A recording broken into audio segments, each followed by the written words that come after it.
The TV in the rented room was broadcasting the annual Spring Festival Gala, while my stomach let out a series of growls at that moment. Helplessly, I pulled myself up from the bed, took a bag of frozen glutinous rice balls, poured them into the pot, and then started watching TV. After waiting for a long time, the New Year's countdown bell sounds on the television. Watching the scene inside, where people are happily reunited with their families, I couldn't help but sob. Having not been home for 2 years, I've been drifting around alone and desolate, looking at this rented room which is so bleak and has no single window decoration. Where could I possibly find any festive atmosphere? It was just after 12 o'clock when a cold wind made me sneeze involuntarily. Ping pong! A sudden clatter of pots, pans, and dishes rang out at this moment, accompanied by the New Year's bell. My eyes followed the sound and looked toward the kitchen. Another collision sounded, and I muttered to myself, damn it, during the new year. Can we even be robbed? The moment I thought about the rice balls still cooking in the pot, I quickly grabbed a folding stool and crept toward the kitchen.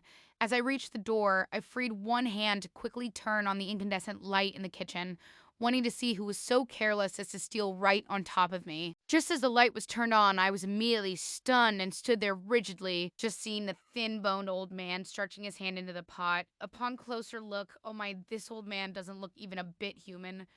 It's midwinter, yet he's bare-chested with dry, yellow skin covering his bare ribs. His white hair was sparse on his bald head, while a pair of unusually large eyes were deeply sunken, staring at the Tangwan, as if the eyeballs were about to fall out immediately. I shook the ground, but there wasn't even a shadow anywhere. Fear, a silent fear, spread through my body. After regaining a bit of consciousness, I let out a shout of, oh my god, and ran away without looking back. There's a saying, when one is unlucky, even cold water would get stuck in his teeth.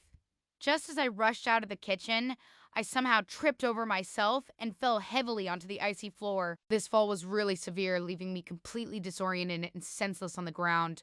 I thought in despair, it's all over now. I really won't be able to make it through these 20 years. Having thought it over, he just lay on the ground waiting for the old ghost to come deal with him. I waited for about a minute, but there was no sound in the whole room. I quietly opened my eyes and found that the house, which had been brightly lit just a moment ago, was now completely dark. Another cold wind blew onto me, causing goosebumps to fall all over the place. Suddenly, there was some noise on the black ceiling. Then a hoarse voice came from behind. Cough, cough! What's there to be afraid of in this old man? He just ate 2 yuan baos of yours. The moment I heard that sound, I immediately thought of the old ghost in the kitchen. Already on the verge of breaking down, hearing that made me pass out instantly. I was dead. The next day, I struggled to get up from the floor, looking around and seeing no movement. I'm afraid this old ghost has left. Achoo. The following week, I caught a severe cold, and then I just packed up and went back to my hometown without even asking for the rent. Those hungry ghosts during the new year really are not to be messed with.